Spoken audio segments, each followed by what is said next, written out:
Olá, está no ar o podcast Conexão Estácio, um programa produzido pelos alunos da Faculdade Estácio Teresina.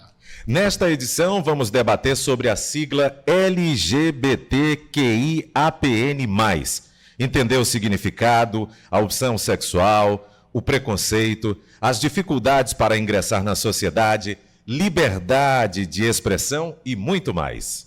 Este podcast é apresentado pelo aluno Abraão Silva e pelo aluno Mário Jorge. Olá, amigo. Produção dos alunos de jornalismo Alisson Lucas Souza, Alistênio, Nívia Brandão, Ricardo Sena. Também com a produção de Débora Cardoso, Terciane Maria, Francisco Araújo, coordenação da professora Maria do Socorro Carcará. E neste podcast vamos tratar sobre a diversidade social, especialmente sobre a sigla LGBTQIAPN+, ingressar no estigma desconhecido para alguns membros da sociedade. Também vamos abordar o Dia do Orgulho LGBTQIAPN+, celebrado em 28 de junho, homenagem à rebelião de Stonewall Inn, em 1969, que trouxe avanços em relação à causa no mundo todo.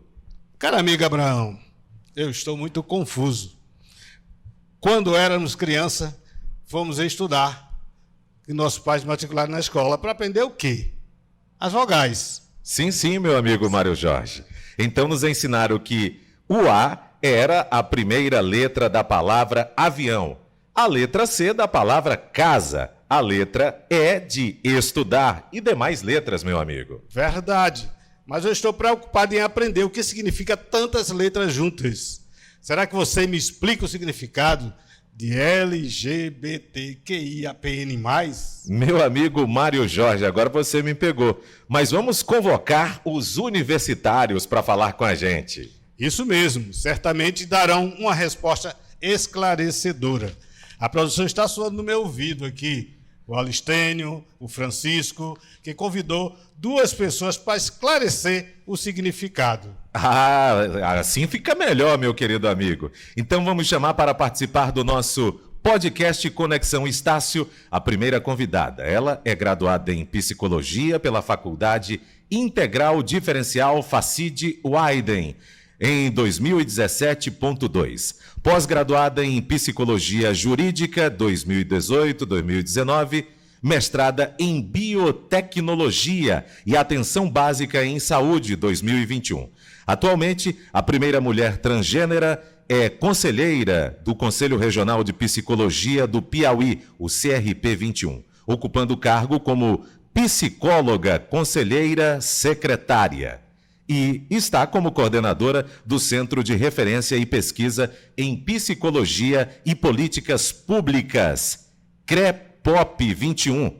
Possui trabalhos na vida acadêmica, nas linhas de pesquisa referente à saúde pública em sistemas socioassistenciais e nas políticas públicas LGBTQ+, bem como trabalhos na área clínica, além de trabalhos referentes à saúde mental de policiais civis e militares em formação quanto a bioteticista, não é, meu amigo? Então vamos chamar com muito carinho, bem-vinda, desejando boas-vindas à nossa querida Rafa Mon Carvalho Pires da Silva, que está aqui conosco, que vai sentar agora aqui no nosso podcast. E claro, Rafa, a gente quer colher também o seu agradecimento aqui. Que bom que você está aqui com a gente no nosso podcast aqui da Estácio. Conexão Estácio. Nosso Conexão Estácio.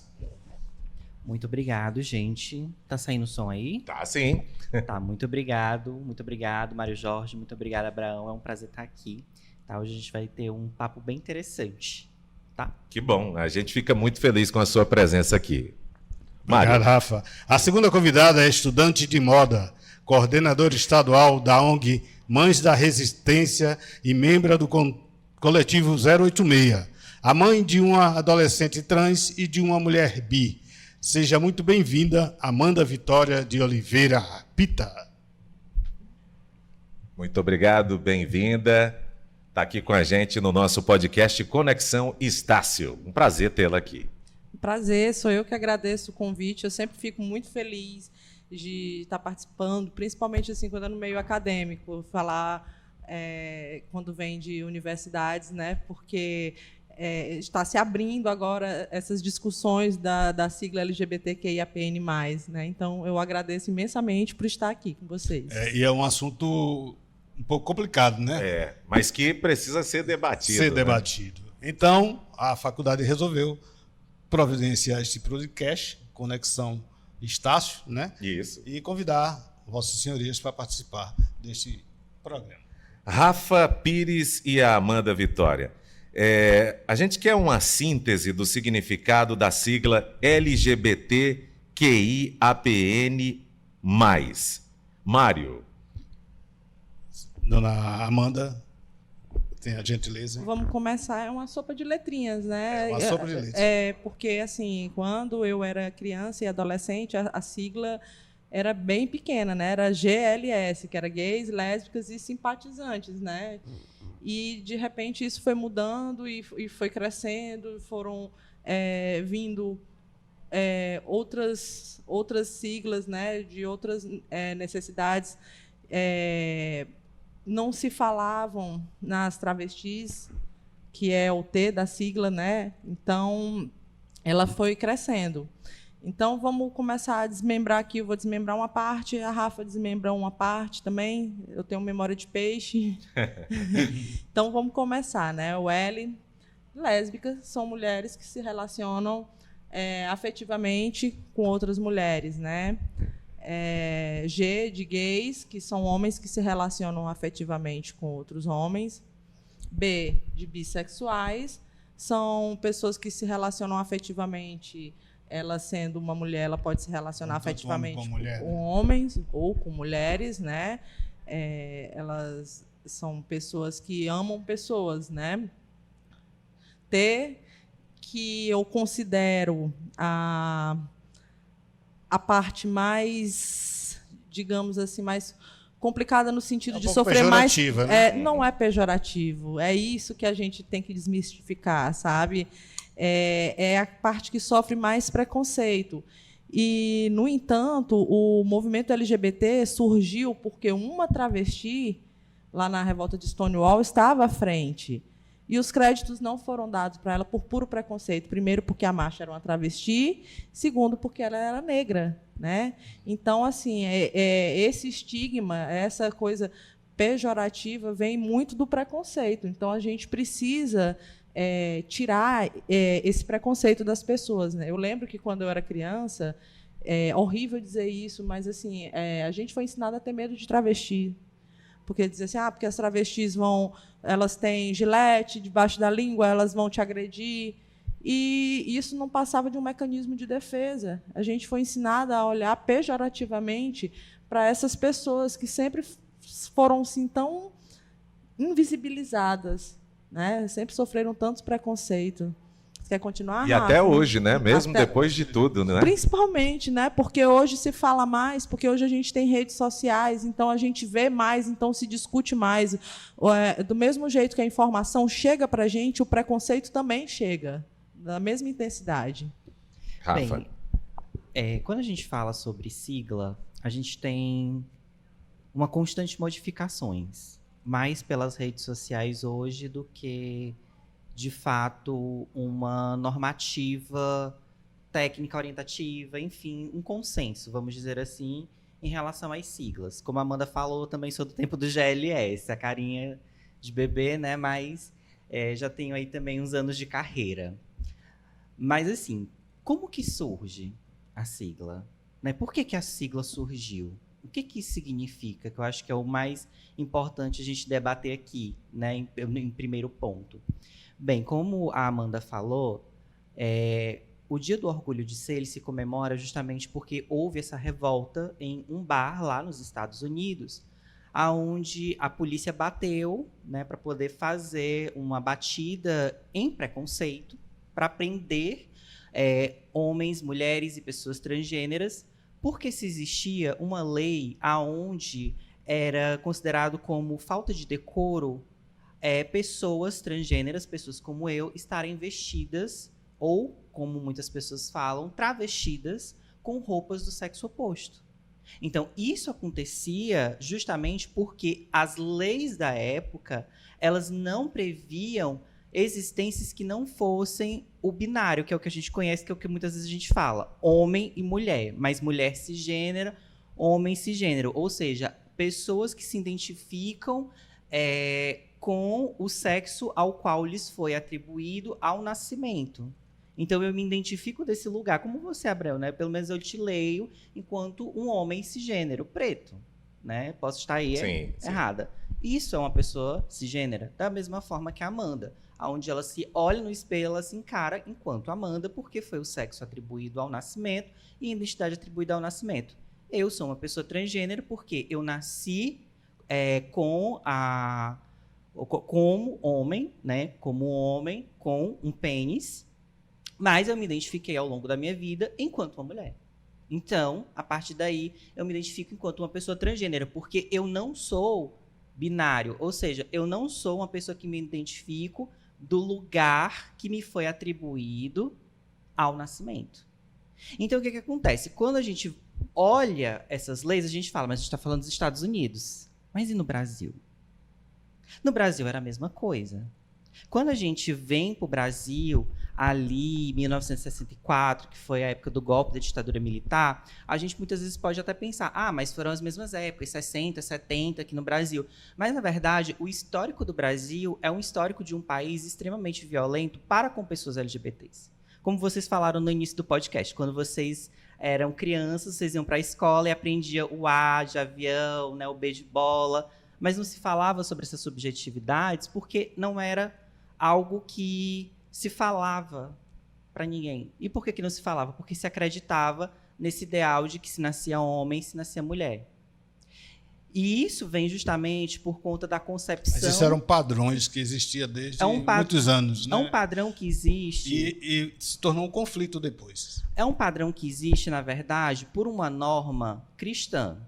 Não dá para falar sobre isso sem a gente pensar pela norma cristã. E quando eu digo cristã, eu não digo necessariamente evangélica ou católica, eu digo mesmo das concepções cristãs. Por quê? Se a gente olha a história do nosso país, a gente vê casos de pessoas LGBTQ, mas que foram invisibilizadas. Vou te dar um exemplo. Você já ouviu falar na Timbira do Maranhão? A cidade de Timbira? Também, mas porque é uma palavra. Uhum. Mas Timbira era uma indígena, era uma pessoa indígena da tribo dos Timbiras, né, do grupo étnico dos Timbiras do Maranhão, que em 1600 e alguma coisa, né, lá no Maranhão, quando a Santa Inquisição veio para o Brasil, executou Timbira com um tiro de canhão. Os jesuítas, no caso, né, vieram para cá e executaram Timbira em decorrência da vivência de corpo e subjetividade que tinha Timbira. Timbira era uma indígena que se travestia como indígena, né, enquanto ela se identificava enquanto indígena, e atendia, né, homens ali que também eram indígenas ou outras pessoas dentro da própria cabana. Os relatos dos colonizadores dão a entender que era uma identidade transgênera. Se a gente olha com esse olhar, a gente entende que era uma identidade transgênera, mas foi lido enquanto índio gay. Inclusive, tem uma pesquisa classificando ele como índio gay. Na minha leitura, eu encaro Timbira enquanto uma subjetividade trans, não necessariamente gay.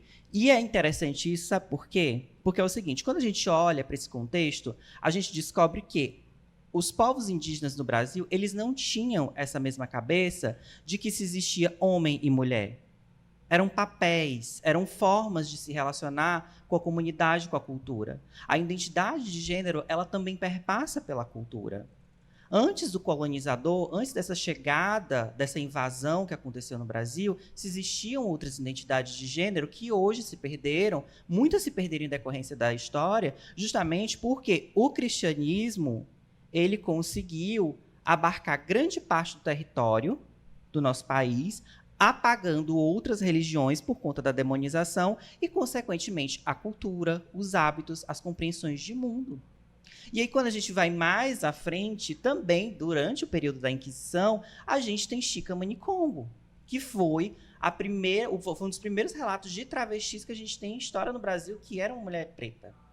né? Ela foi uma escrava, ela foi uma escravizada, né, que veio lá do Congo para o Brasil e, com decorrência da Santa Inquisição, ela teve que parar de se travestir, ela teve que parar de se vestir com as vestimentas que ela se identificava de gênero, da cultura, do povo, da sua identidade, para sobreviver. E aí a gente pula de novo, chega ali em 60, 70, temos a ditadura militar. No mesmo tempo, a gente tem leis que proibiam que pessoas, novamente, como eu, se travestissem, porque afrontava a moral e os bons costumes. Era muito comum se falar isso antigamente, né? Então, assim, daí começa, então, a surgir também aqui no Brasil um movimento de resistência LGBT. A gente tem Stonewall como um movimento que marca mundialmente, mas no Brasil a gente também tem as ações de resistência que acontecem no Brasil e que são históricas, mas que a gente não fala tanto. Por exemplo, lá em São Paulo, a gente tinha os castelos de Jaqueline Welch, ou Jaqueline blá blá blá. A gente tem que castelos era o quê? Rendezvous, né? Ou como a gente fala aqui no nosso bom piauiês, um cabaré.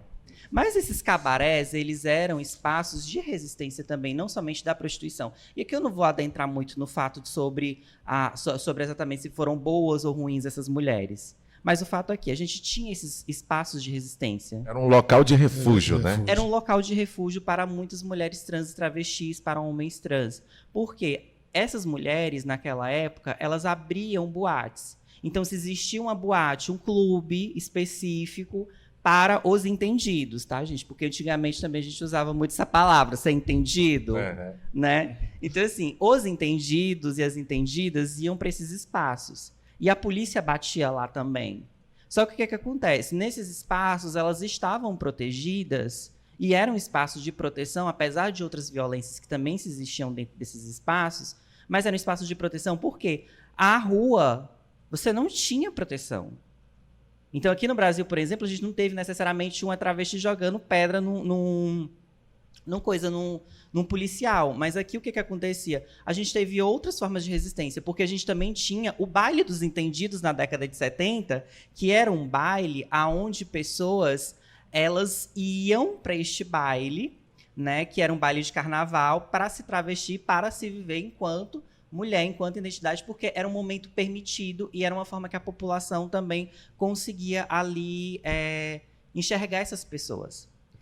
E nisso tudo a gente tem esse começo dessa movimentação popular, né? Que são espaços de resistência onde a gente fala. E aí o que acontece? Chega ali a década de 80, contextualizando, tá, gente? É importante a gente sempre contextualizar, porque a gente não é sem história, a gente tem história. Tem história. Então, assim, quando chega ali na década de 70 para 80, né, que tem esse momento dos bailes, aí era um glamour, as travestis, quando elas iam para a rua, elas iam muito bem vestidas, muito maquiadas, umas exuberantes, parecia que ia para um concurso de Miss. Todo dia era uma festa, né? A gente vê muitos nos relatos das pessoas que vieram antes da gente. E aí o que acontece? Veio o boom da AIDS, HIV/AIDS, o câncer gay. E aí o que acontece? O mundo inteiro simplesmente ignora o fato e deixa as pessoas morrendo na rua. Já tinha ali uma como é que eu posso dizer, aquela dificuldade toda, a comunidade toda sendo discriminada, e aí com essa questão da AIDS, quando apareceu, foi ainda pior, né, para a comunidade foi muito pior. gay. E aí o que acontece? Quando veio... Porque assim, as pessoas falam que a AIDS começou... Muitas pessoas acreditam que a AIDS, que o HIV/AIDS, ele surgiu em 80. Ele não surgiu em 80, gente. Ele estava aí... Tem estudos que apontam que foi ali em 70, 60, final de 60. Só que eram casos subnotificados, porque eram pessoas LGBTs. Então, assim, a gente assiste muita coisa lá fora, tipo, a gente tem muitos filmes que falam sobre o HIV nos Estados Unidos, e é triste, a gente tem série que o pessoal fala, aí assiste séries americanas, mas ninguém sabe, às vezes, o contexto do Brasil. Quando você, por exemplo, vai ler a biografia da Rita Lee, que é uma mulher cisgênera, mas que é uma pessoa que também foi muito atuante pela causa, ela fala na própria biografia dela que ela via constantemente pessoas como eu morrendo nos bancos de praça. E literalmente era um horror. Os relatos, eles não são bonitos. enquanto você estava mostrando tragédias, enchentes, problemas relacionados à democracia, enfim, esses discursos, as travestis, os homossexuais, as pessoas estavam morrendo no hospital sem ter uma dipirona para tomar, para poder aliviar qualquer coisa que seja. Então, o que acontece? Como é que a gente começa a fomentar o movimento LGBT? Justamente a partir do momento que o Grupo Gay da Bahia, que hoje aquilo que a gente conhece como Andra, mas a Associação Damas da Noite, que foi precursora também do movimento pela luta das mulheres trans travestis que trabalhavam com a prostituição, que foi produzida pela Giovanna Baby e pela nossas grandes companheiras de luta, como a Keila Simpson, enfim, todas as pessoas que se articularam naquela época para lutar pelo movimento LGBT, começaram a fazer denúncias e começaram a se articular politicamente, e aí é que então surge inicialmente esses grupos que a gente vai começando a nomear como GLS. Por quê? Eram os gays e as lésbicas e os simpatizantes. Mas por que era gays e lésbicas e simpatizantes? Porque naquele tempo, né, lá atrás, não se compreendia identidade de gênero a partir do lugar de identidade de gênero para se falar em trans e travestis. Se compreendia enquanto como gay. Não, ele é um gay que se veste de mulher. Não, ela é uma mulher que se veste de homem. Aí, então, era gays, lésbicas e simpatizantes. Então, isso vai evoluindo. Amanda, nas palavras da Rafa, a gente vê que a população LGBT foi estigmatizada, né? Quer dizer, como é que é interagir com essas pessoas classificadas nessa sigla? Gente, é normal. São pessoas que fazem parte da... Eu lhe pergunto isso porque geralmente a sociedade bloqueia. Bloqueia, né? exato. Então, assim, tem o preconceito, né? Existe esse preconceito, assim. Eu sou mãe de uma adolescente trans. Hoje ela tem 13 anos, mas ela começou a fazer a transição dela por volta dos 4 anos de idade, né? E, assim, antes da minha filha, eu não tinha contato. Eu era tão ignorante que eu achava que travesti era uma coisa que você decidia ser quando você crescesse, assim, que você era gay, aí depois você disse assim, não, eu quero me vestir de mulher. E eu acho que a maioria das pessoas passam por essa ignorância, assim. Eu tenho até vergonha de dizer isso, mas assim, foi a forma que me foi apresentada, foi como eu fui criada, né?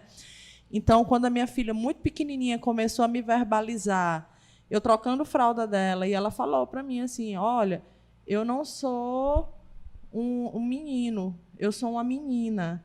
Eu era uma menina, e veio uma fadinha má e me transformou nesse menino. Aquilo deu um nó na minha cabeça. Eu não sabia que existia crianças trans. E, na realidade, se você parar para pensar, são pessoas, e a gente não decide assim, eu fiz 18 anos, eu decidi aqui que eu quero ser gay, que eu quero ser trans. É a identidade de gênero. Mas, assim, até eu saber disso, foi um caminho muito longo. Então, assim, eu fui para o computador para pesquisar o que estava acontecendo, porque ninguém conseguia me responder. E eu posso até dizer que eu mesma tinha esse preconceito por conta dessa falta de informação, né? Porque a população é marginalizada, essas informações não chegavam para a branquitude, principalmente, né? E tem todo um sistema, né, Amanda, que faz com que essa informação não chegue. Exatamente.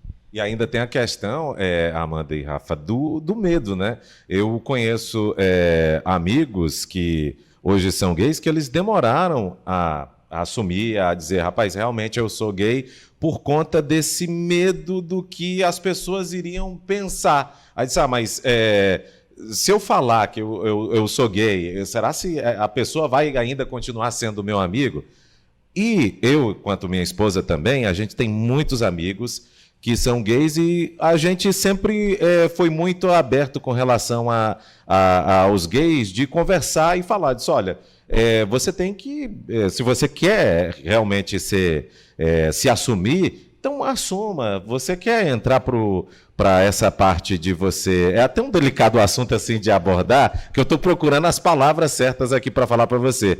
Mas o certo é que esse amigo assumiu e disse que ficou bem melhor. Enquanto ele não se assumisse, ele ficaria mal. Ele estava sendo discriminado pela família. Depois disso, a mãe dele terminou abraçando ele, a família, os amigos, que todos nós a gente passou a entender. Justamente nessa linha que você está falando de pesquisar, ter conhecimento daquela questão para poder você aceitar. E Abraão, a pessoa. complementando o que você está dizendo, é um passo difícil. Difícil. Foi fácil para a senhora? Nunca, não é fácil, né? Assim, tudo aquilo que te tira da zona de conforto, do que não faz parte ali daquele mundinho fechado que a gente vive, é difícil de encarar, mas não é impossível, né? Assim, porque a gente tem que estar aberta para essas coisas que são existentes no mundo, né? A gente não é dono da razão, a gente não é dono da identidade de gênero das pessoas. A gente que, por conta do cristianismo, como disse a Rafa, vive dentro dessa binariedade, entendeu? Então, assim, quando a gente se abre, assim, hoje em dia, eu até digo assim, não há justificativa para você chegar e dizer assim, não entendi. Gente, tem novela, tem internet, sabe? E isso não é motivo para você deixar de amar as pessoas ou invisibilizar a pessoa, ou a pessoa ser impossibilitada de ter uma vida normal. São pessoas, né? É a identidade de gênero dela, é como ela se relaciona afetivamente, né? O problema está em nós mesmo, né? Você quer falar? Verdade. Acho que é uma Fala, coisa que as Rafa. pessoas deveriam, inclusive, pensar a partir do lugar do quê? O que isso altera na minha vida? Nada. Sabe? Porque, assim, como a Amanda estava falando, para ela foi difícil entender a identidade de gênero da filha dela. E é uma informação que, infelizmente, não chega, sabe? Não chega. E o que você estava também trazendo, Abraão, sobre em relação ao seu amigo, é um medo real. Mas isso também acontece justamente por conta do que eu estava falando. 80, a gente teve o boom da AIDS. Você se assumir enquanto uma pessoa gay, era você praticamente dizer, olha, eu tenho HIV, eu tenho AIDS, eu vou morrer em tanto tempo. Até porque E as pessoas tinham medo. Olha, eu tenho uma amiga que é soropositiva, ela descobriu que ela estava convivendo com o vírus ali no início dos anos 2000. Ela me falou que quando ela falou para a família dela, o pai dela não bebia água no mesmo copo que ela. Ela tinha um copo separado para ela, um talher separado para ela.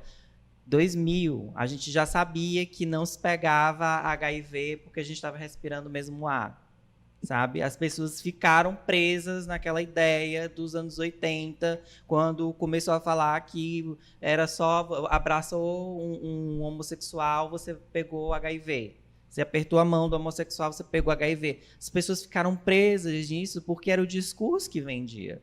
As pessoas... Que não podia doar a sociedade, sangue, era um a discurso sociedade, absurdo. ela não aceita as pessoas que são da comunidade LGBT por puro preconceito, porque é mais fácil eu acreditar, sabe, no Adão e Eva bíblico, mais fácil acreditar que uma serpente falou para uma mulher comer uma maçã, do que eu entender que é possível ter uma existência muito maior, que não seja simplesmente um homem e uma mulher e que os dois só devem ter copulação quando é para poder ter filho. Não. E aí é onde entra a questão da sigla, que é o tema do podcast. Por que a gente hoje tem uma sigla tão grande? Por que essa sopinha de letrinhas que se tanto fala? Porque, assim, hoje a gente entendeu e vai entendendo cada vez mais que existem outras identidades. Então, identidade de gênero é como eu me identifico enquanto pessoa. Eu me identifico a partir do lugar de mulher. Eu sou uma mulher. Eu quero ser respeitada como uma mulher. Eu quero ter os direitos das mulheres. Eu quero ser respeitada desse mesmo lugar e entender e ter acessos de saúde, de cidadania básicos a partir disso, porque assim... eu não quero mais do que você. Eu quero o mesmo que você. O meu direito não vai se sobrepor ao teu. Não, é equidade. É a mesma coisa. Sabe? E assim, quando a gente pensa sobre essa questão de aumento de letras, a gente está entendendo isso. Por quê? Hoje eu me entendo enquanto uma mulher transgênero. Por isso que é T. E aí o que acontece? Aumenta essa letra porque a gente vai entendendo que existe uma coisa chamada identidade de gênero e identidade sexual. Existem mulheres trans que são mulheres lésbicas, ou seja, é uma mulher que se relaciona com outra mulher. Tem muito cara, né, entre aspas, que a vida toda casado, com filhos, e de repente, um belo dia, aparece como Joana e as pessoas falam, opa, peraí, como assim? Quer dizer que tua mulher te aceita? Claro que ela aceita. Claro que ela ama aquela pessoa, porque a identidade de gênero não vai alterar nada na relação sexual, na vida afetiva conjugal dos dois. Sabe? Identidade de gênero não é igual à identidade sexual. E isso vai produzindo situações específicas que vão fomentando cada letra que hoje representa a sigla demanda uma política pública específica. A política pública para homens gays não é a mesma para mulheres transgêneras.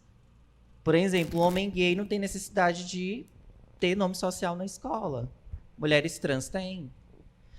Homens gays não têm necessidade de uso de absorvente como homens trans têm. E a necessidade de uma política pública específica para quando se tem pobreza menstrual, que seja, a pessoa não tem condições de comprar um absorvente. São demandas diferentes. E eu ainda vou complicar mais um pouquinho aí, né? Porque Sim. tem homens trans que menstruam também e tem homens trans que são pais parturientes. E então, assim, você não está acostumado a ver, né? De um homem gestar o seu filho.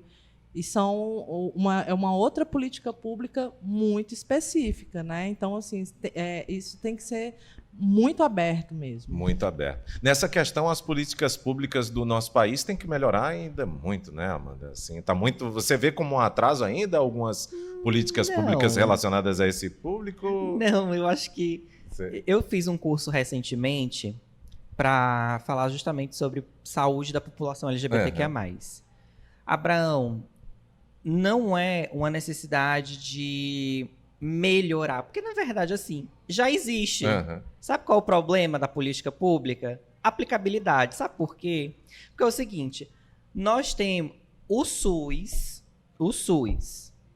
junto com a Constituição Federal, 1988, SUS, 1990, porque foram vários dispositivos para poder instaurar o SUS em 90. Por isso que ele nasce junto com a Constituição, mas só é efetivado em 90. A Constituição entende que todos, todas e todes são iguais. Lá ele coloca todos somos iguais, né? Todos devem ter direito à saúde, educação, moradia, tarará, tarará, tarará. Ele fala que todos os brasileiros eles não podem ser discriminados em relação à sua identidade, em relação ao seu gênero, sexo, raça, idade. Não pode. Então, o que acontece? Quando a gente está falando de uma política pública específica para homens trans que estão sendo parturientes, ou seja, que estão gestando, não é que falta uma política pública, na verdade ela já existe. Qual é o problema? O governo não entende, a instituição não entende, o Estado não entende que aquele homem trans deve gozar da mesma prerrogativa de que qualquer mulher cisgênera que esteja hoje grávida, vá lá no Evangelina Rosa, vá lá numa maternidade privada, vá lá, seja onde for, ter o filho dela em qualquer cidade, qualquer hospital, esse homem trans tenha o mesmo direito de acesso, o mesmo direito de cuidado, o mesmo olhar, tudo igual. Sabe por que a gente faz política pública? Sabe por que a gente tem que reafirmar isso? Porque olha só como é que é as coisas. Como eu te falei, 88 a Constituição prevê que a gente é igual. O casamento entre pessoas do mesmo sexo só é aprovado ali no início da década de 10. Porque o Supremo Tribunal Federal falou o seguinte, tá na Constituição, bem aqui, ó. Todo mundo é igual, não tem interpretação não. Todo mundo é igual, então todas as pessoas que são do mesmo sexo podem casar. Aí joga de novo.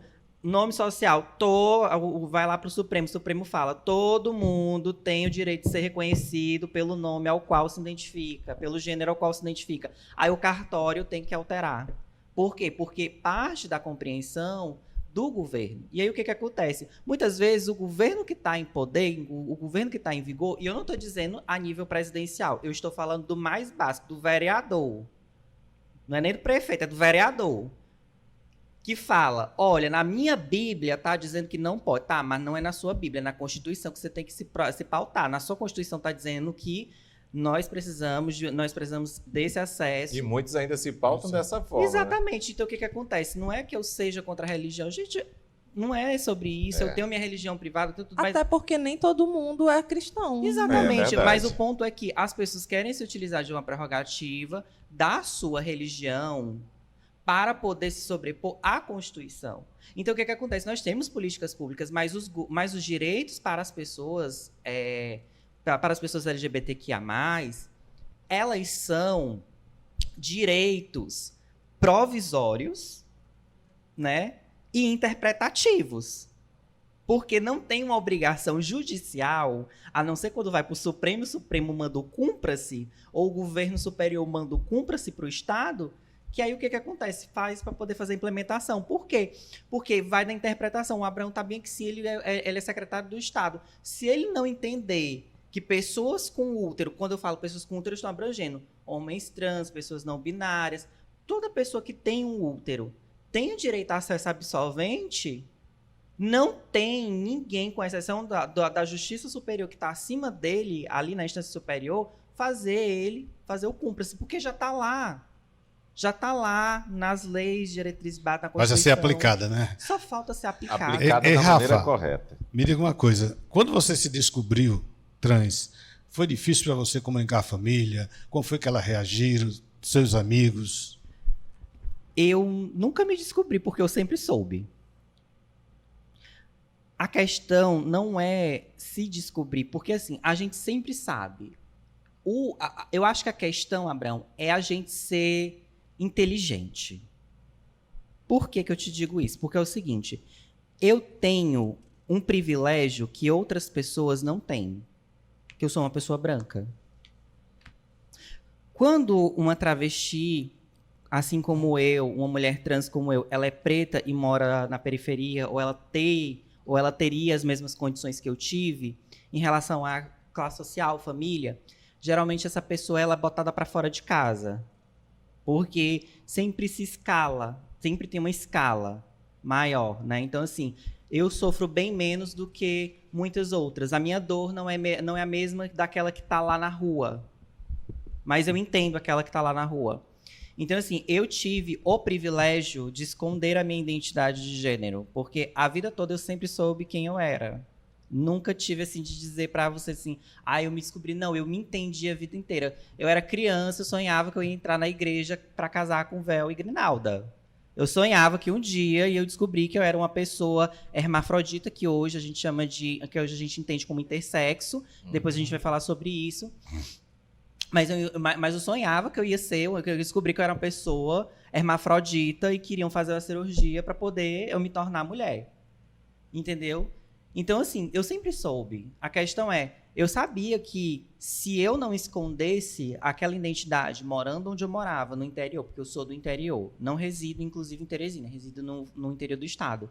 Então, assim, naquele momento, na minha realidade, nas condições que eu vivia, eu entendia que as pessoas me diziam que aquilo era errado, mas eu não via como errado. Eu entendia que aquilo era eu, mas que eu precisava esconder aquilo para poder sobreviver.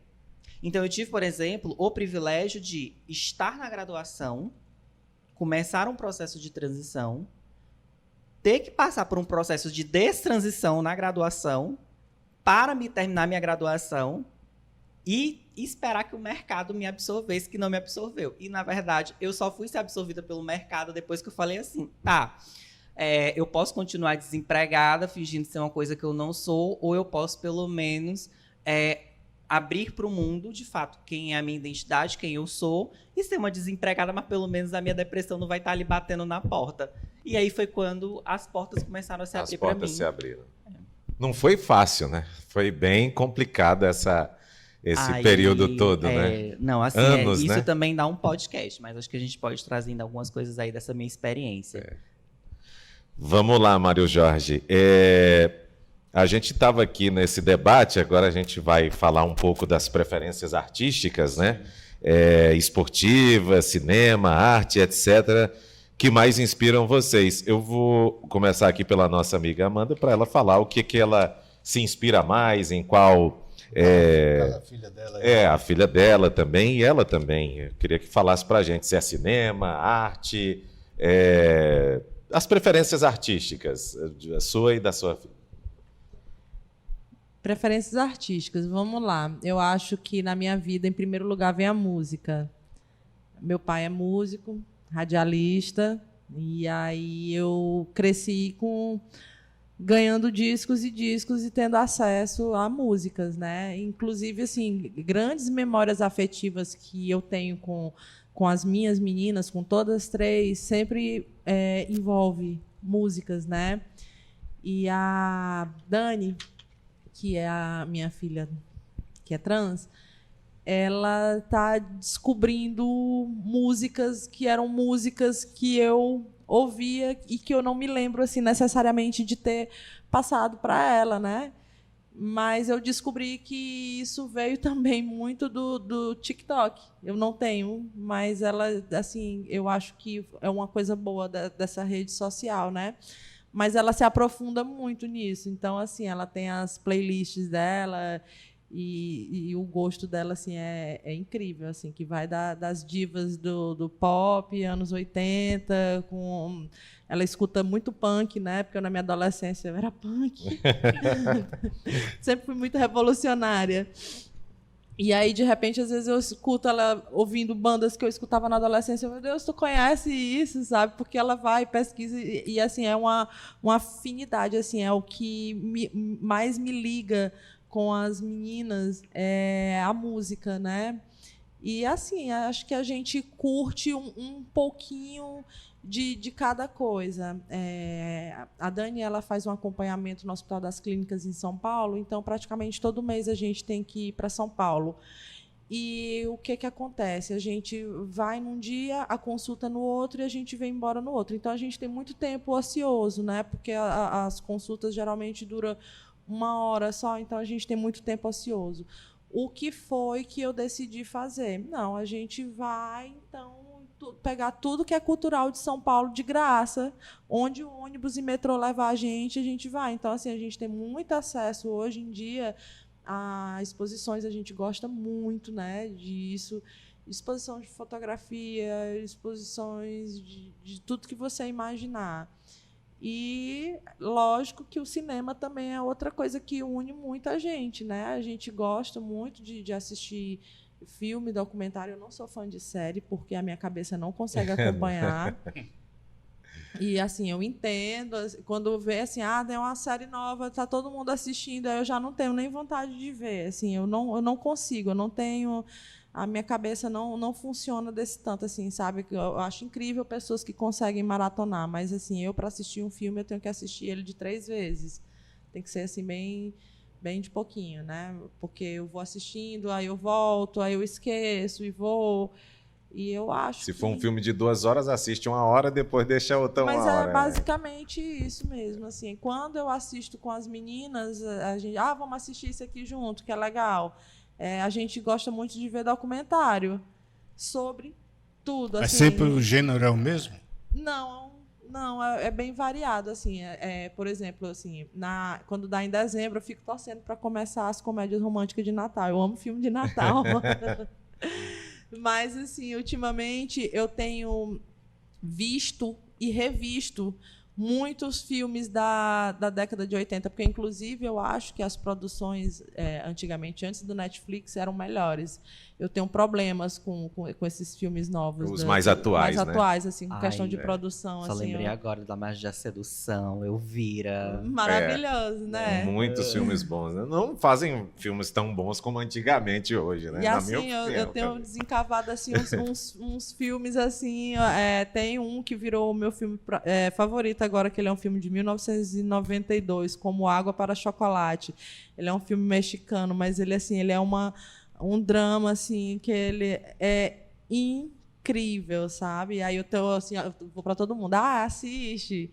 Então, eu tô nesse movimento contrário do que as pessoas estão aí maratonando as séries. Eu tô voltando década de 80, década de 90, e com essas grandes produções. Assim, eu não sinto mais emoções com esses filmes novos, por mais que sejam uma comédia romântica, como eu sentia antes, assim, que a gente assistia e terminava o filme e a gente dizia assim, caramba, sabe? Eu não tenho mais hoje. Eu não sei se é porque eu tô chata também, né? A gente vai ficando velha, vai mudando. Essa palavra caramba quase não se diz mais, né? Não, entregou a minha idade. Nossa, incrível.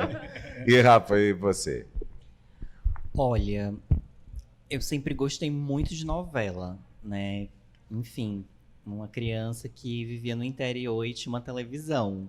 Então, eu tinha uma televisão ali de 14 polegadas, então eu assistia muita novela, né? Então, foi muito aqueles clássicos que a gente já conhece. A Usurpadora, as Marias, né? Maria do Bairro, Maria Mercedes.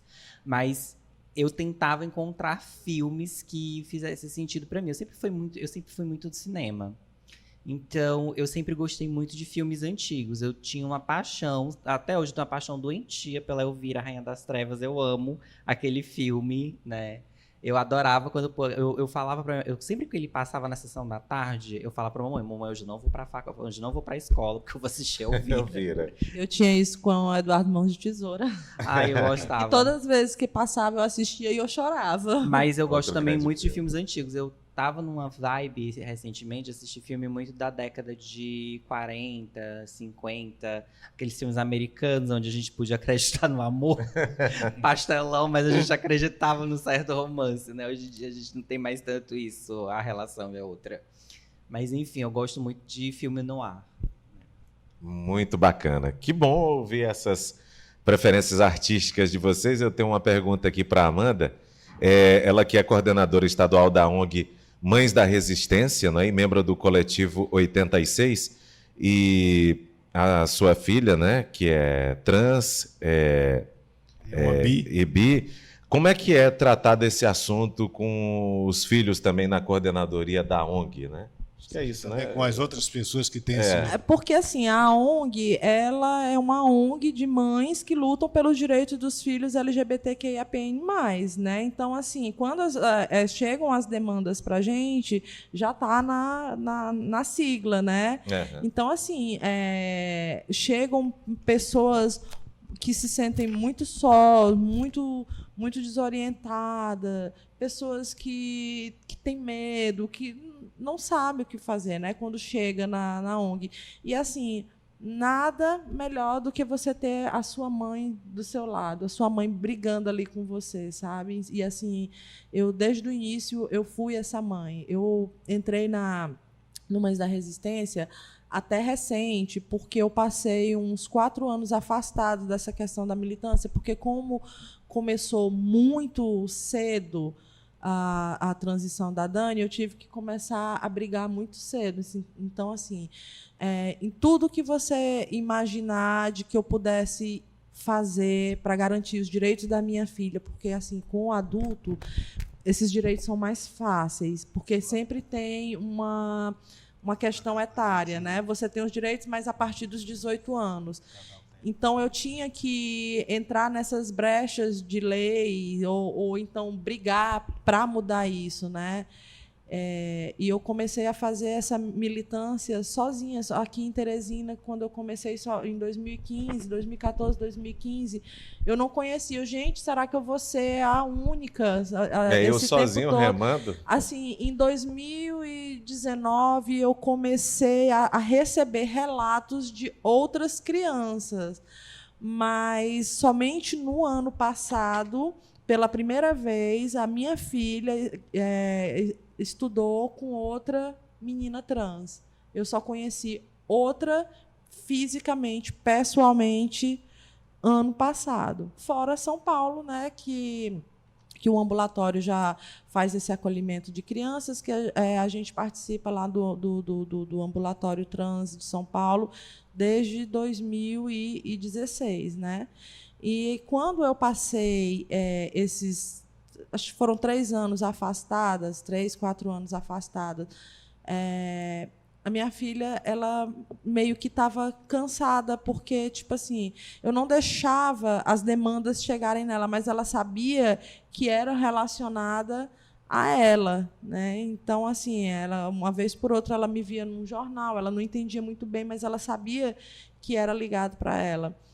a gente estava assistindo Tem televisão. alguns casos assim que você debate também com a sua filha, com relação a esses problemas, essas demandas que chegam. Filha, chegou essa situação aqui, assim. Tem. Eu sempre debato com todas lá em casa, né? Aí eu vou contar essa história aqui que foi que aconteceu. Aí, Complementando o que o Abraão está dizendo, é difícil educar, orientar, assim, incluir elas na sociedade? Incluir na sociedade é complicado, porque, assim, quando ela fez a transição, ela estudava numa escola particular. E aí as pessoas começaram a perceber de que o cabelo estava crescendo, de que ela se referia a ela no feminino, né? Então, assim, inclusive tem um fato muito curioso, ela chegou em casa com a palavra viado. E aí como assim? Eu fui conversar com a professora dela, digo, olha, a Dani chegou em casa falando a palavra viado. Ela, foi o fulaninho, porque ele adora os bichinhos, aí por isso que ele falou viado. Eu digo, o bichinho dele preferido é o viado, não é o cachorrinho, não é o gatinho. Porque isso era ensinado pelos pais. Então, assim, eu tive que zerar aquilo ali para ela não sofrer. Eu fui procurar uma escola para ela já chegar transicionada, como se fosse assim a minha solução. O que passou na minha cabeça, o que eu poderia fazer era começar do zero. Só que eu não consegui vaga em nenhuma escola particular em Teresina. Isso em 2015. A minha filha só foi matriculada em março de 2015 porque foi para a escola pública, porque eu tive que ir no Ministério Público.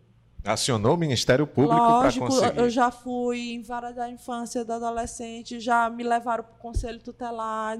Aonde você imaginar, eu já tive questões. Secretaria de Saúde, o SUS é o melhor desses que a gente tem para lidar. Assim, eu digo assim, para o público em geral, eu amo, uso e defendo o SUS. Eu nunca tive dificuldade com o SUS. Eu não tive dificuldade em colocar o nome social no cartão do SUS dela.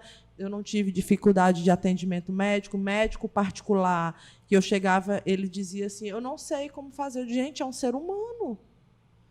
Sabe? Mas as pessoas, elas parecem que, de vez de enxergar um ser humano, elas enxergam um pênis e uma vagina, infelizmente. Mas há muitos conflitos escolares com suas... Hoje, e com filhos de outras mães? Pois é, na época, quando ela era pequenininha, teve essas questões. Então, quando eu mudei ela para a rede pública municipal, que foi a conclusão de que a gente chegou, me orientaram no Ministério Público, olha, porque onde tem as maiores demandas, e realmente, né, porque é onde tem a maioria dos alunos, então as demandas são maiores, né?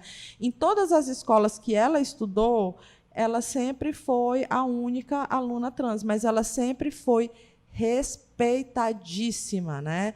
Até porque, assim, como ela era muito pequenininha, a gente não via a necessidade de expor a identidade de gênero para o geral. Os professores sabiam, coordenadores, diretores, mas sempre muito respeitoso. As provinhas vinham com nome social. A plaquinha de formatura do ABC veio com nome social, a gente sempre foi muito bem acolhida pela rede municipal. Só que, quando você chega na adolescência, ninguém segura um adolescente. Então, desde o ano passado, ela sofre transfobia absurdamente. E a escola não sabe como lidar. E eu não posso sair mudando ela de escola em escola. Então, o que foi que eu resolvi fazer? Eu vou ensinar a escola a lidar, até porque eu faço parte de uma ONG e eu posso fazer isso enquanto coordenadora da ONG, levar para a escola a questão para a gente trabalhar para que ela não sofra mais preconceito. Assim, de escreverem na parede da escola, Dani tem...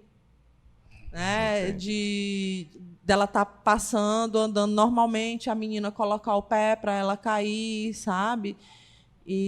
Mas, assim, pela estrutura escolar mesmo, não houve esse preconceito, não houve impedimento de usar banheiro, o nome social sempre foi respeitado na chamada, mas, como adolescente, a gente sabe que Até porque ela também, ela não fala, mas ela não esconde. Então, assim, as pessoas acabam sabendo, tem como saber, né, de que ela é uma menina trans. Apesar de, eu vou usar aquela palavrinha horrível, Rafa, a Dani tem muita sorte, porque ela é branca, como a Rafa falou, e ainda tem a questão da passabilidade. Isso é uma palavra horrível de se dizer, mas é uma coisa que existe, que o mundo acadêmico colocou aí, e que o mundo cis adora isso com a pessoa trans. Assim, se você não tiver essa passabilidade, por exemplo, você é um trans feminino, então você passa perfeitamente por mulher, como se você não fosse mulher, você tem essa passabilidade. Então, ela tem essa sorte, né, assim, da aparência física dela realmente ser muito feminina, o que não deveria existir, que fique claro, né, porque as pessoas elas têm o direito de ser o que elas são e o que elas quiserem. Mas do ano passado para cá tem tido muito assim, a gente mudou para um condomínio, a mãe da coleguinha, quando descobriu que ela era trans, já não vai mais andar com minha filha, porque vai que pega, né? E as coisas assim não é doença, né? E assim, eu tenho experimentado tardiamente o que é realmente o preconceito. É uma questão educacional, na realidade, né? É uma questão educacional, sim, né? Uma questão educacional, uma questão de bom senso também, porque as pessoas têm que estar abertas a isso. Educacional no sentido de que o assunto tem que ser falado, tem que ser mostrado, mas assim, a gente está em 2024. Uma reflexão do medo da sociedade. Na verdade, assim, o que a filha da Amanda sofre é, na verdade, só um reflexo do que os próprios pais dessas crianças, a própria sociedade imputa a outros corpos que não sejam aquilo que se espera que sejam. Né? Então, assim, que é o que eu estava pensando enquanto você estava falando, né, Amanda? Que foi assim, a sua filha teve a sorte de ter você como mãe e de você poder lutar por esses direitos por ela.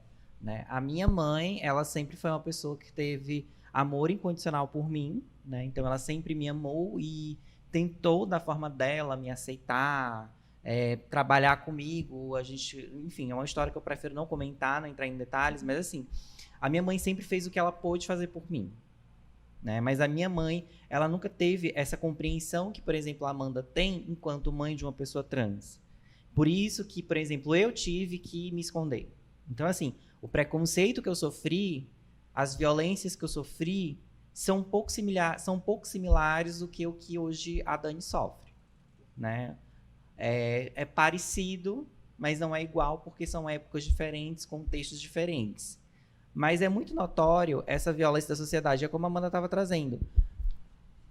As instituições que deveriam ensinar e trazer isso para as pessoas, para desconstruir, tornar uma sociedade um lugar de convivência, que seria a escola, muitas vezes a escola ela não quer tocar nesse assunto justamente por quê? Porque tem medo dos pais. Não está preparada para tocar nesse assunto. Não está preparada para tocar no assunto, não pensa em trazer pessoas para falar sobre o assunto, porque muitas vezes a pessoa que ela conhece, que poderia trazer sobre o assunto, é aquela que vai vir falar para falar. O L é de lésbica, o G é de gay, o B é de bissexual. E aí, não passa disso. Não tem uma informação, não tem formação, não tem conhecimento. E não é que toda pessoa LGBT precise saber sobre tudo. Saber sobre a militância, saber sobre história, contexto histórico. Não é isso, não é sobre isso. Mas tem que entender que, a partir do momento que a gente é um corpo, é uma identidade, que ela não é aceita pela sociedade, ela não é uma identidade padrão, que não tem a necessidade de explicar, porque, por exemplo, creio eu que vocês dois são dois homens heterossexuais, vocês nunca tiveram que chegar para a família de vocês e falar, olha, eu sou hétero, eu vou ter filho, tá? Eu vou casar, tá? Então, é com a mulher. Vocês não têm essa dificuldade. Vocês não têm esse problema. As famílias, elas têm. Então, por exemplo, não é todo mundo que vai conseguir falar sobre isso.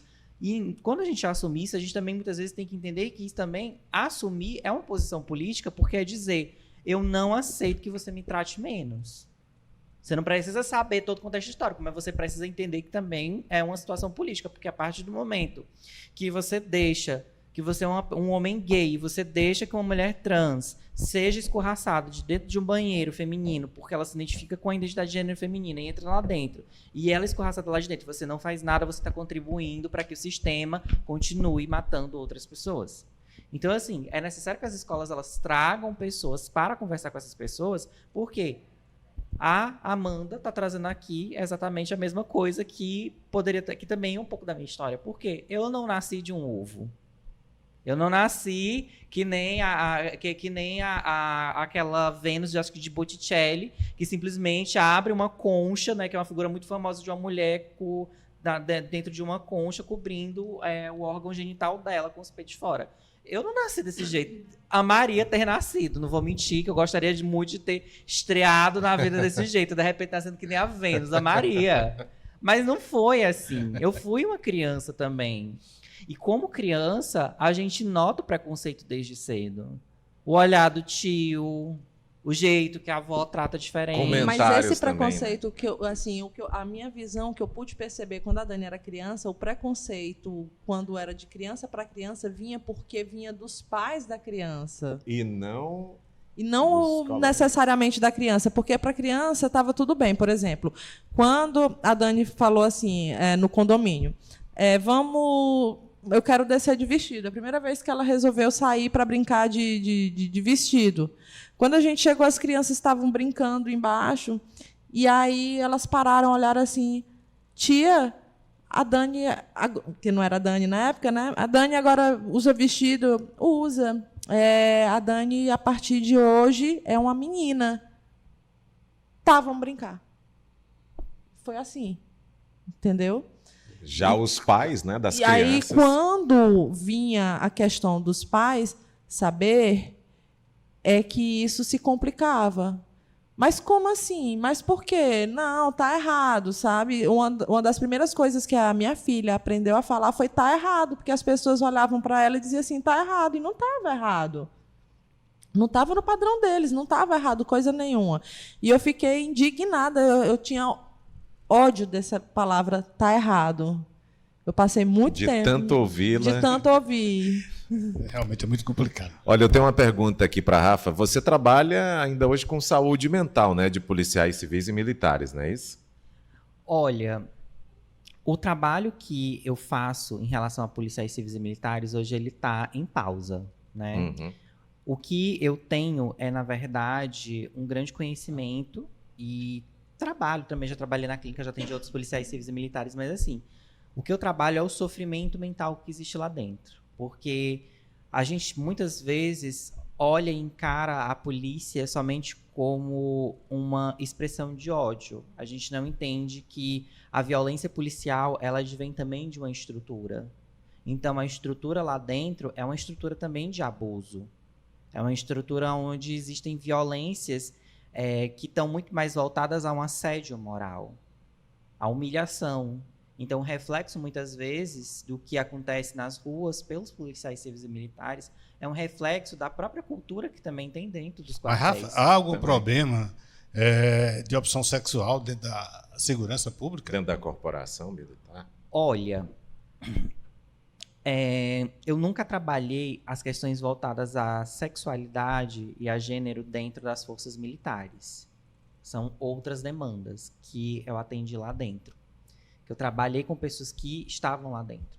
Então, assim, o que eu posso te dizer é, assim como toda estrutura, uma estrutura que foi criada com capitães do mato, uma estrutura que foi fomentada com a ideia que não era de proteção, mas de controle social, e que foi constantemente produzida por pessoas brancas, porque é uma estrutura que é muito branca. Quando eu produzi o artigo, que foi o artigo final da minha pós de psicologia jurídica, o que acontece? A gente via que só foi ter um empretecimento, um enegrecimento, vamos dizer assim, né? Onde foi de fato haver policiais civis e militares, pessoas pretas e negras e pardas, a partir da década de 90. Antigamente, a grande maioria era branca. Então, por exemplo, Por que, que a gente tem tanta violência policial? Por que, que as Forças Armadas, durante tanto tempo, foram um local onde a gente teve grandes, ainda hoje tem, grandes altos salários? Por que, que é uma profissão tão privilegiada? Branca. Querendo ou não dá para falar sobre gênero, sexualidade, raça, sem a gente falar sobre racismo, sem a gente falar sobre privilégio. Quando a gente fala de privilégio, não é que você tem que se sentir envergonhado porque você é uma pessoa branca, não é porque você tem que se sentir envergonhado porque você é uma pessoa cisgênera. O que a gente está querendo dizer é, a gente precisa reconhecer o privilégio que a gente tem de a gente não passar determinadas situações, mas ao mesmo tempo que a gente reconhece esse privilégio, a gente tenta tomar atitudes que não favoreçam a discriminação, que a gente possa abrir porta para outras pessoas.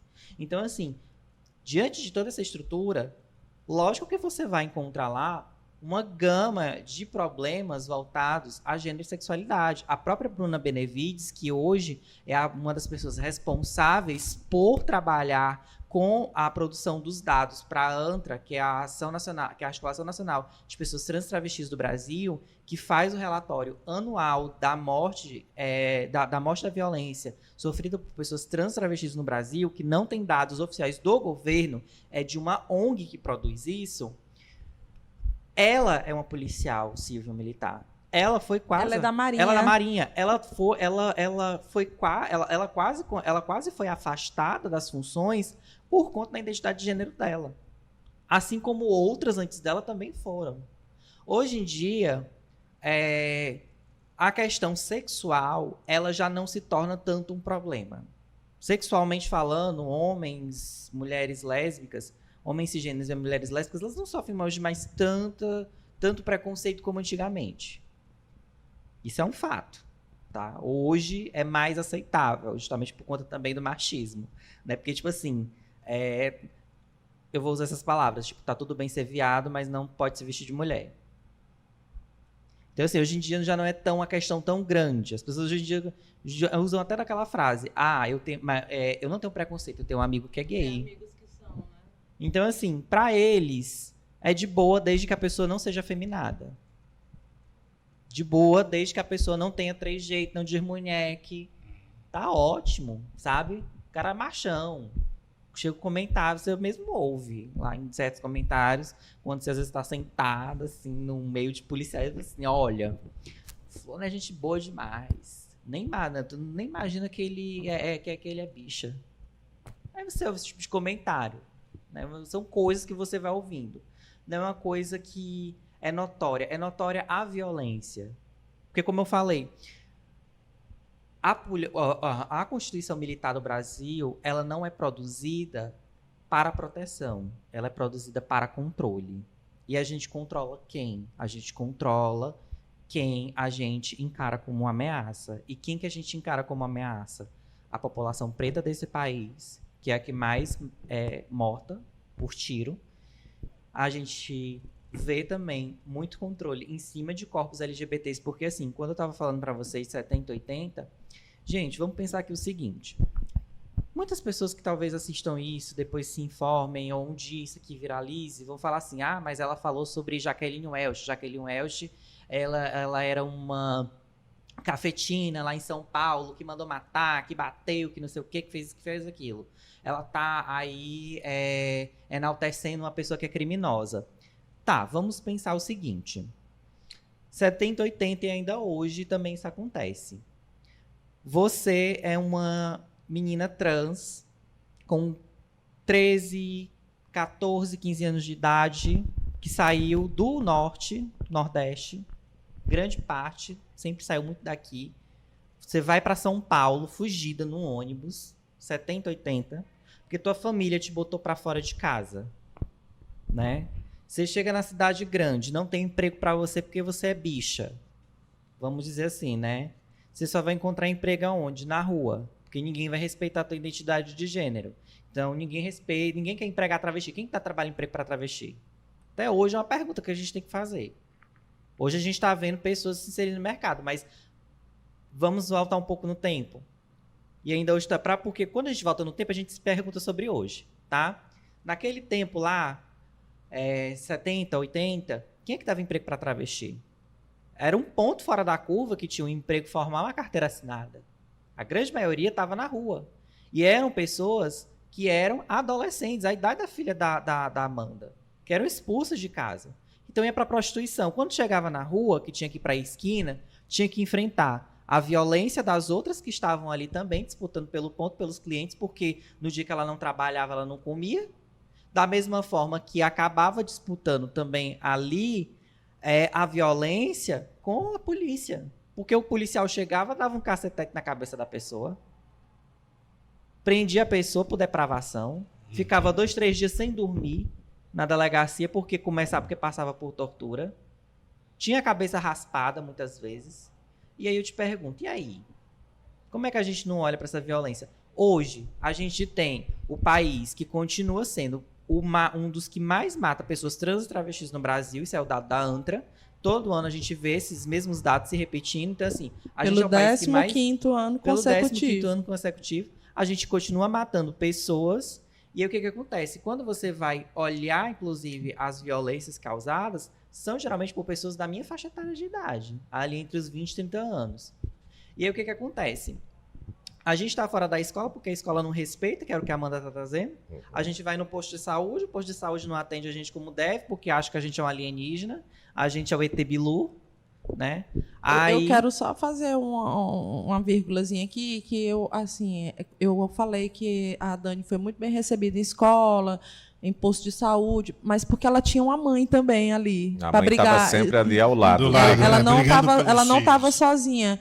Então ela não tinha como sofrer esse preconceito, mas a maioria das pessoas que eu conheço passam por essa dificuldade, porque na mesma escola onde era respeitado o nome social da minha filha, da amiga dela nunca foi respeitado. Eu precisei ir lá brigar. Então, Olha aí. aí o que acontece? Quando você olha para esse contexto, que você está vendo violência na rua, onde você está vivendo violência, quem é que vai te proteger? A polícia vai te proteger? Não vai. Sabe quem é que te protegia, no final das contas? Por que o pessoal demoniza tanto a figura das cafetinas e não é romantizando também? Mas quem te protegia na rua era a cafetina. Ela te cobrava um valor. Claro que tinha aí outras disputas, outras brigas, enfim, ninguém é totalmente bom ou ruim, porque ninguém é vilão e mocinho de novela. Isso aí só funciona na tela no meio da TV, no meio deste povo, na tela, né? Não, gente. Na rua é diferente. Então, quem é que protegia? A cafetina. Porque a polícia não protege a gente. Até hoje, a polícia não protege a gente. Quando a gente vai fazer uma denúncia de violência sexual e de gênero dentro da delegacia, a gente passa pelo mesmo sofrimento. Como assim? Olha, sabe qual foi o meu... Eu estou com 5 anos de graduada. O meu tema de trabalho de conclusão de curso foi sobre o machismo na relação entre homens gays. Sabe o que é interessante quando eu fui fazer esse tema? Lá em 2017, foi que ninguém acreditava que gay podia ser machista. É engraçado, Coisa. né? Já Ô, existe, Rafa, né? meu amigo Abraão, Meu amigo essa Mário pessoa Jorge. está alfabetizado. Foi muito bom e esclarecedor esse papo aqui com a Rafa, a Amanda, porque a gente começa a abrir ainda mais a mente da gente, né? Hoje tem a internet aí para você pesquisar, mas é muito bacana e esclarecedor esse bate-papo, que a gente coloca algumas questões no lugar para algumas pessoas entenderem. Às vezes tem muita gente que não busca entender o que a gente está debatendo aqui, mas com esses fatos que a gente traz, esse depoimento da Rafa, da Amanda, a visão da gente vai ampliando. Vai ainda mudar, mais. né? Vai Quer dizer que a mudando, sopinha né? de letrinha vai entrando na nossa cabeça. E você Exatamente. também que está aí nos assistindo. Eu sei que o bate-papo está muito bom, mas bom. a gente tem pouco tempo agora para encerrar o programa. Eu vou dar 1 minuto a cada um para vocês dar conselho, esclarecer o que faltou rapidamente. Amanda e Rafa. E antecipadamente, muito Agradecer. obrigado pela presença Demais, de vocês, demais. tá? Foi muito esclarecedor. Tem mais assuntos para se debater, mas a gente tem tempo, né? E É temos que verdade. encerrar. Mais uma vez, eu queria agradecer a participação, queria dizer que é meu primeiro podcast. Olha aí. Assim, foi incrível, né? E eu acho que a mensagem que eu trago agora, nesse momento da minha vida, é direcionada aos pais. Apoiem seus filhos. É muito importante. Assim, a gente consegue tanta coisa quando a família da gente está pela gente, a gente pode ter o mundo contra a gente, mas quando a família da gente está apoiando a gente, está ali, tipo, não solta a mão da gente, a gente não tem medo de nada, né? Porque a gente tem o abraço, tem o colo, tem a certeza de que você é amada, é querida, é acolhida, né? E essa questão de estrutura familiar é importante na vida não só das pessoas trans, de todo mundo, né? Mas o que acontece? Por que eu falo direcionado a pessoas trans? Porque, como eu falei no começo, é a letra que sofre mais preconceito. E as pessoas não estão preparadas para ter um filho fora do padrão da qual ela imaginou, né? Porque uma mãe, quando ela está grávida, ela já sonha, vai estudar em escola tal, vai fazer isso, vai fazer aquilo. Só que cada pessoa é única, né? E a gente não pode interferir dessa forma na vida do outro. E não é a pessoa ser cis ou ser trans que vai fazer eu te amar mais ou eu te amar menos. É um ser humano, é meu filho. Eu escolhi ter aquela criança, eu escolhi aquela pessoa. Então, eu vou amar incondicionalmente a forma de que ela for. E a minha mensagem é essa, direcionada mesmo aos pais. Muito obrigado. Muito obrigado, Amanda. Rafa. Eu acho que o que eu tenho para poder deixar para quem está ouvindo esse podcast, eu acho que a palavra eu acho que é o mais importante de tudo é você saber que você não está só, tá? A gente passa muito por esse processo de solidão, de achar que a gente é sozinha no mundo, de que a gente é esse ET perdido no mundo, né? Mas não, você não tá só, tá? Você não tá só, você nunca esteve só. O que eu posso te dizer é que você deve e pode encontrar, sim, a sua comunidade. Você deve procurar comunidade, você deve transcentrar se você for uma pessoa trans, você deve aquilombar sempre, você deve sempre encontrar um grupo de pessoas onde você se sinta bem para você ser você mesmo. Por mais dificuldades que a gente passe, por mais situações as quais a gente vivencie, por mais transfobias que a gente tenha enfrentado, elas não vão se encerrar logicamente aqui, mas elas vão ser desconstruídas ao longo do tempo. Então, da mesma forma que hoje, enquanto uma pessoa adulta, eu percebo que hoje eu já sofro menos violência do que eu sofri quando eu era criança, hoje é muito bom você ver uma mãe que luta pela sua filha e que hoje essa menina sofre muito menos violências do que eu vivenciei. E eu acredito que daqui a 20 anos, daqui a 15 anos, quando a gente estiver mais velha também, a gente vai sofrer muito menos e a gente vai poder se olhar nos lugares e se reconhecer. Porque não existe nada mais lindo nessa vida do que a gente entrar num lugar e a gente ver uma outra pessoa igual a gente, trabalhando dignamente, estudando dignamente, usando os espaços dignamente. Porque quando a gente acessa esses lugares, a gente entende a importância de estar naquele lugar, a gente entende a força de estar naquele lugar, a gente sabe que a gente já está vencendo. A gente não vai vencer, a gente já está vencendo. Obrigado, Rafa.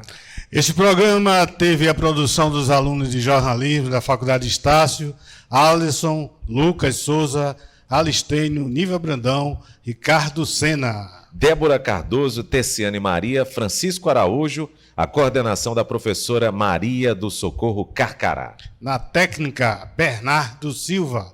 A apresentação de Abraão Silva. E Mário Jorge. Grato pela parceria e também nossa gratidão a você pela audiência. Até a próxima edição.